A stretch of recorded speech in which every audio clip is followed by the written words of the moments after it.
ఇవాల్టి నుంచి ఆర్టీసీ బస్సుల్లో మహిళలకు ఆధార్ తప్పనిసరి చేశారు. ఆధార్ కార్డు చూపించి జీరో టికెట్ తీసుకోవాలని సూచించారు. మహిళలు తమ వెంట ఐడి ప్రూఫ్ తెచ్చుకోవాలని ఆర్టీసీ ఎండీ సజ్జనార్ తెలిపారు. గుర్తింపు కార్డును కండక్టర్లకు చూపించి జీరో టికెట్ తీసుకోవాలని కోరారు.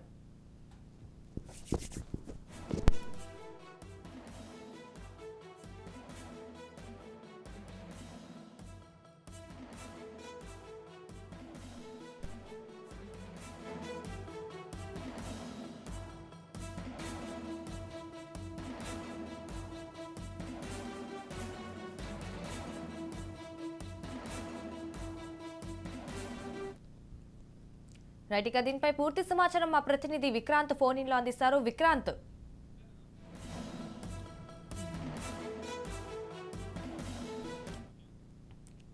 ఇవాల్టి నుంచి ఆర్టీసీ బస్సుల్లో మహిళలకు ఆధార్ తప్పనిసరి చేశారు. ఆధార్ కార్డు చూపించి జీరో టికెట్ తీసుకోవాలని సూచించారు.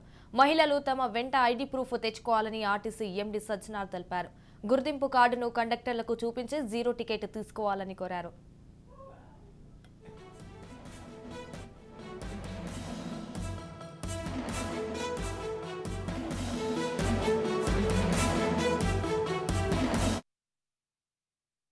రైట్, ఇక దీనిపై పూర్తి సమాచారం మా ప్రతినిధి విక్రాంత్ ఫోన్ ఇన్ లో అందిస్తారు. విక్రాంత్, చెప్పండి. Thank you Sanjana. మొత్తానికి కాంగ్రెస్ ప్రభుత్వం మాత్రం ప్రతిష్టాత్మకంగా నిర్ణయించినటువంటి పథకం ఈ మహాలక్ష్మి పథకం. ఈ మహాలక్ష్మి పథకం కూడా ఈ నెల 9 నుంచి కూడా రాష్ట్రంలోని మహిళలందరికీ కూడా ఉచిత బస్సు సౌకర్యం రాష్ట్ర ప్రభుత్వం కల్పించింది. ఈ నేపథ్యంలో ఈ నెల 9 నుండి కూడా రాష్ట్రంలోని ప్రతి మహిళ ఇటు ఆర్డినరీ ఎక్స్ప్రెస్ బస్సులో కూడా రాష్ట్రంలోని ఎక్కడి నుంచి ఎక్కడి వరకైనా కూడా ఉచితంగా ప్రయాణిస్తున్నారు. నిన్న ఆర్టీసీ ఎండీ సజ్జనార్ కూడా అధికారులతో సమావేశమయ్యారు. ఈ రోజు నుంచి కూడా బస్సులో ప్రయాణించే ప్రతి మహిళ దగ్గర కూడా స్థానికతను నిరూపించుకునే విధంగా కూడా ఒక ఐడి కార్డు తప్పనిసరిగా వెంట ఉంచుకోవాలని సజ్జనార్ ఇటు మహిళలను కోరుతా ఉన్నారు. ఆధార్ కార్డు కానీ ఏదైనా ఒకటి కార్డు ఇటు స్థానికతను నిరూపించే విధంగా ఉన్నటువంటి ఒక ఐడి కార్డు వెంట తీసుకొని కండక్టర్ కు చూపించి ఉచిత బస్సు టికెట్ తీసుకోవాలని మాత్రం రాష్ట్రంలోని మహిళలకు ఆర్టీసీ ఎండీ సజ్జనార్ కూడా కోరారు.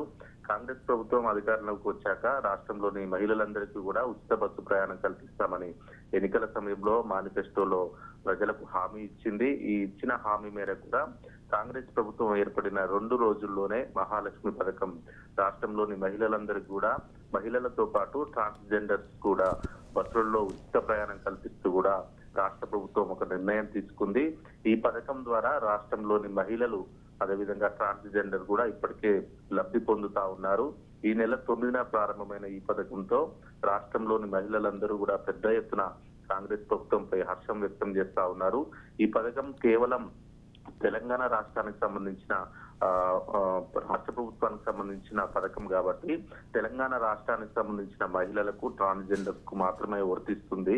ఈ నేపథ్యంలో, ఈ ఉచితమైన నేపథ్యంలో పొరుగు రాష్ట్ర మహిళలను గుర్తించేందుకే స్థానికతకు సంబంధించిన ఐడి కార్డును వెంట ఉంచుకోవాలని మాత్రమే రాష్ట్ర ప్రభుత్వం ఇటు ఆర్టీసీ అధికారులు కోరుతా ఉన్నారు. ఈ నెల 9 నుండి ఏ విధంగా ఉచిత బస్సు సౌకర్యం వినియోగించుకుంటున్నారో అదే విధంగా ఈ రోజు నుంచి కూడా వినియోగించుకోవచ్చు. కాకపోతే కేవలం ఒక ఐడి కార్డు చూపించి తన స్థానికతను నిరూపించుకొని జీరో టికెట్ పొందాలనేది మాత్రమే ఇటు రాష్ట్ర ప్రభుత్వం అదేవిధంగా ఆర్టీసీ అధికారులు కోరుతా ఉన్నారు. Right, thank you for the updates Vikrant.